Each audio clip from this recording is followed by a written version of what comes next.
बहुत बड़ा अहम भूमिका निभाएगा। देखो, हम गुआर के माध्यम से कोई भी बात नहीं करना चाहते जी। हम बात कर रहे हैं दिल की। जैसे मैंने पहले कहा कि अगर कोई आदमी खुश होता है, जैसे आप किसी बड़े के पैरों के हाथ लगाते हो तो वो आशीर्वाद देता है या नहीं देता? ठीक है। क्यों? क्योंकि उसका दिल प्रसन्न होता है। जब किसान का दिल प्रसन्न है, निश्चित तौर पे वो अगर हमें आशीर्वाद देगा तो हमें जीतने से कोई नहीं रोक सकता। यानी आप आशान्वित हैं पूरी तरह से, खुश करके। जी। जैसा मैंने कहा, उनके दिल में छेद करके वोट लेना है जी। हमें, बहका के उनको गलत कोई बात कह के हमें नहीं लेना। हम उनको खुश करके उनका आशीर्वाद हमें प्राप्त करना है। एक सवाल ग्वार विशेषज्ञ बीडी अग्रवाल से है।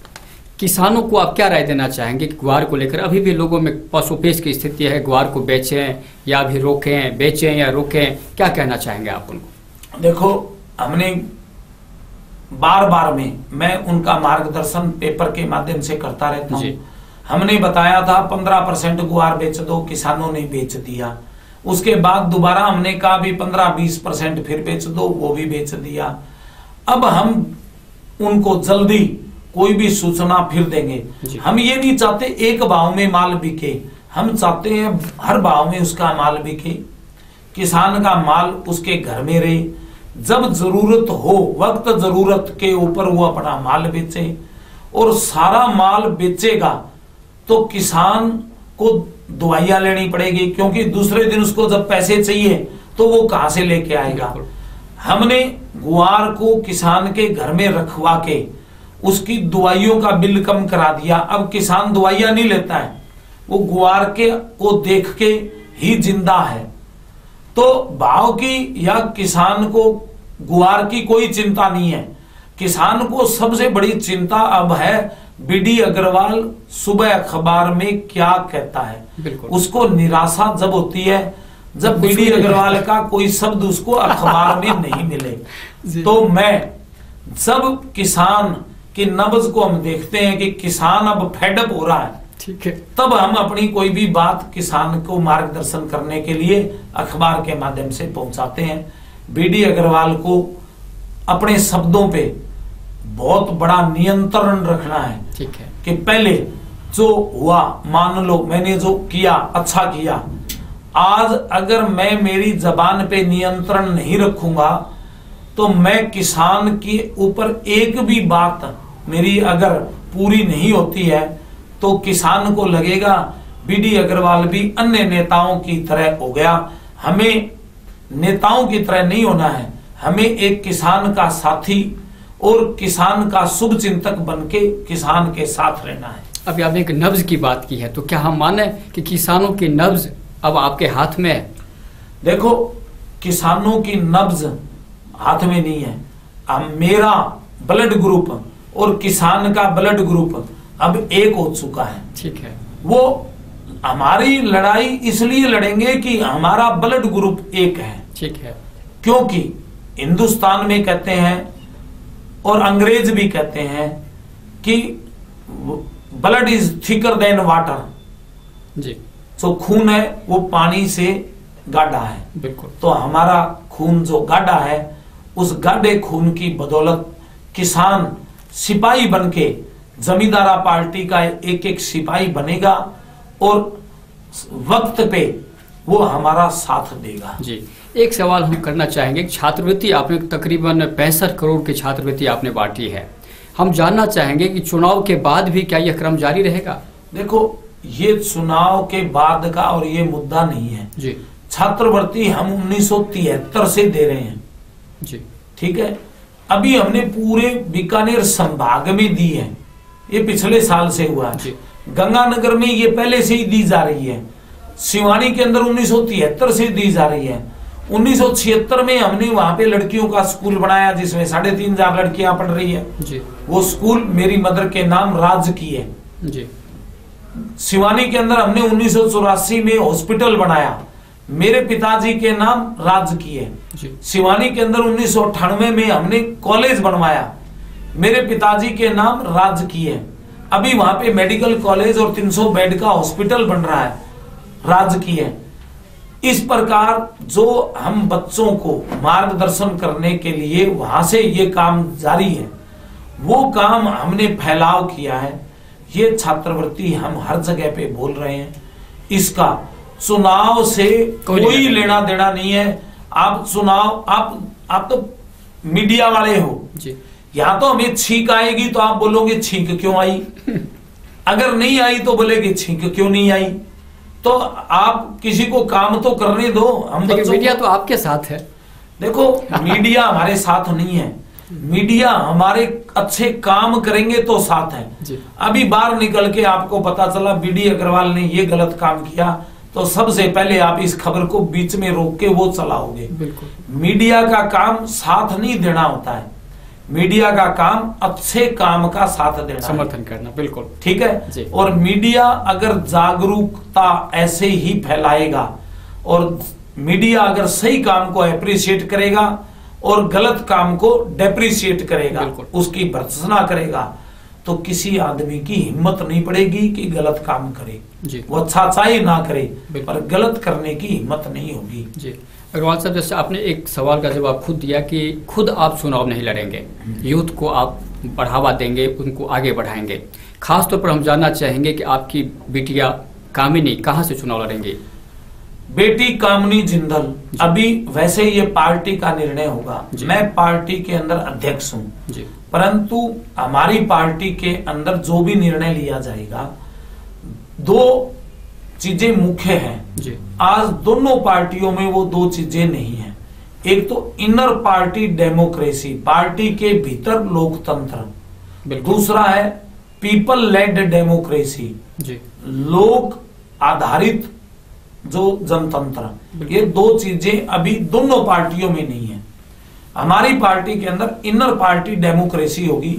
हमारी पार्टी के अंदर जो पार्टी के और जो कोर कमेटी है वो निर्णय लेगी कि गंगानगर से या किसी भी विधानसभा चुनाव से किसको चुनाव लड़ाने के लिए वो अनुमोदित करेंगे। उस अनुमोदित जो भी कैंडिडेट होंगे, 1 2 3, उनको लोगों के सामने, जो पीपल लेड डेमोक्रेसी की मैं बात कर रहा हूं, जैसे अमेरिका में है, जब ओबामा, हिलेरी और 3 आदमी और थे जो एक एक राउंड में हटते गए, पब्लिक ने कहा नहीं, लास्ट में 2 रहे और अंतिम में जाकर के हिलेरी क्लिंटन भी हार गई, ओबामा पार्टी का कैंडिडेट बना। बिल्कुल सेम उसी तरीके से, क्योंकि उतना परफेक्ट मैकेनिज्म तो हमारे पास नहीं है, बिल्कुल। परंतु हम जनता के आगे बेटी को भी खड़ा करेंगे और अन्य कोई भी उम्मीदवार जो डिजर्विंग होगा उसको भी खड़ा करेंगे। तो अभी तक जो भी उम्मीदवार, अभी तक गंगानगर में मेरी बेटी को उम्मीदवारी के रूप में एक कैंडिडेट है, और आएंगे उनको भी खड़ा करेंगे। जो पब्लिक को लगेगा कि ये कैंडिडेट बढ़िया, उसको टिकट दिया जाएगा। यानी गंगानगर ही हम माने?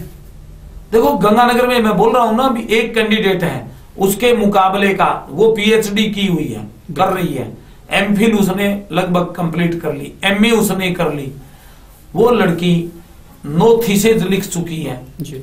उसने youth without regret, green to evergreen revolution, food for all and for ever, ये जैसे विषयों पे उसने किसानों के लिए न्यूनतम समर्थन मूल्य दिलाने के लिए, WTO का मूल्य दिलाने के लिए उसने सुप्रीम कोर्ट में रिट लगाई है। उसको किसानों के अंदर ये है कि कामनी को गंगानगर से चुनाव लड़ाया जाए, बल्कि लेकिन यही डिमांड हनुमानगढ़ वाले भी कर रहे हैं, हनुमानगढ़ वाले भी कर रहे हैं, संग्रिया वाले भी कर रहे हैं। परंतु गंगानगर जो मेरी कर्म भूमि है, हम कर्म भूमि को छोड़ के दूसरे पे, क्योंकि वो तो आज ये कहे 200 विधानसभा पे ही कामनी लड़े, तो ये कोई मतलब की बात नहीं। यानी हम माने कि गंगानगर को ही आपने एक तरह से रिजर्व किया कि यहाँ पर लड़ सकते हैं, यहाँ पे लड़ सकते हैं जी। और सबसे लास्ट सवाल, और वो यंग है, बिल्कुल नौजवान है, इसलिए उसका मार्गदर्शन हम करेंगे। उसको वहां से अगर मौका दिया पार्टी ने तो वो चुनाव वहां से लड़ेगी जी। और सबसे लास्ट सवाल, जैसा कि मैंने पहले कहा आपको कि कुछ आरोप हैं आपके ऊपर कि आप बहुत जिद्दी हैं, जैसे मैंने पहले भी कहा था आपको कि आप जिद्दी हैं, जो ठान लेते हैं वो करते हैं। दूसरा क्या, मुंहफट भी बहुत हैं, कुछ भी कह देते हैं। तो आपको नहीं लगता अगर ये स्वभाव आपका सही में है, जैसा आप खुद मानेंगे इस बात को, तो राजनीतिक नुकसान की संभावना नहीं रहेगी वहां पर? देखो, आप जिसको बोलते हैं वे जिद्दी हैं, मुंहफट हैं, मैंने पहले ही आपको बताया भी हम राजनीति नहीं करेंगे, हम सावनीति करेंगे जी। ये क्या काम करते हैं, जैसे अभी वसुंधरा जी आती है या अशोक गहलोत आते हैं, एक एक विधानसभा क्षेत्र से 10-10 आदमियों को टिकट पकड़ा रखे हैं जी। ठीक है। लोग कहते हैं कि बोले मेरी तो उसके ड्राइवर से बात हो गई है, यहां से किन्नू की पेटी लेके ड्राइवर को देके आते हैं। कोई कहता है उसके किचन में जो रोटी बनाता है वसुंधरा जी, उससे मेरी बात हो गई है, और उसको किन्नू की पेटियां पहुंचाते हैं। कोई किसी को, मतलब इन लोगों ने 10-10 आदमियों को टिकट दे रखे हैं। 15 दिन पहले कहेंगे इसको दे दिया, मैं क्या करूं, हाई कमान ने दे दिया। ये झूठ बोलते हैं जी। मैंने जिसको आप जिद्दी और मुंहफट की बात है, मेरे पास जो भी आज लगे हुए हैं, मैंने उनको बता रखा है भी तेरा नाम टिकट के पैनल में ही नहीं है, तू बोल काम करना चाहता है तो अगले आने वाले चुनाव में पार्टी विचार करेगी। आज जितने भी आदमी हमारे पास घूम रहे हैं, इनके अंदर से अधिकतर आदमियों को हमने बता चुके हैं, जिसको आप मुंहफट की बात कर रहे हो, हम इनको बुलेखे में नहीं रखना चाहते। जो भी कई आदमी ये सोचते हैं कि लास्ट में जाके तैयारी करें। 2-3 है यहाँ के जी, हनुमानगढ़ के जी। एक तो राजेंद्र निम्मीवाल है, एक यहाँ पे धारीवाल है, सुखविंदर धारीवाल, जसविंदर धारीवाल। वो आजकल मेरी आलोचना कर रहे हैं, जबकि वो मेरे पास जाते थे। उसने जसविंदर कहता है मेरे को पीलीबंगा से टिकट दे दो, निम्मीवाल कहता है एक उसका रिश्तेदार है कोई, उसको लेके वो गया भी हनुमानगढ़ से टिकट दे दो। मैंने दोनों को बताया भी तुम्हारा कोई नंबर नहीं है, तुम टिकट लेने योग्य आदमी हमें नहीं नजर आते, इसलिए हमें उनको बता दिया। ये बात बिल्कुल सही है कि हमने मुंह फट होके उनको बात कर दी, वो अभी से हमारी आलोचना कर रहे हैं। और मुझे बड़ी खुशी है कि वो आलोचना करके अभी महीने में 20 दिन में थक लेंगे, उसके बाद में उनके पास कुछ रहेगा नहीं चुनाव तक कुछ बोलने का जी। तो हमें अपने मतलब आप साफ बात करते हैं, इसीलिए लोग आपको इस तरह आप पर आरोप लगाते हैं। वो आरोप जिस पे नहीं लगे वो कोई आदमी नहीं है जी। और आरोप स्थापित हो फिर उस आदमी के अंदर ही कोई कमी है। बिल्कुल। आरोप लगेंगे, बहुत लगेंगे, अभी तो कुछ नहीं लगे। तो है ही, कुछ तो लोग कहेंगे, लोगों का काम है कहना। हाँ, तो आरोप स्थापित हो तब बात करूं मैं। जी जी। अग्रवाल साहब, कार्यक्रम में आप आए, बहुत बहुत धन्यवाद। नमस्कार, धन्यवाद।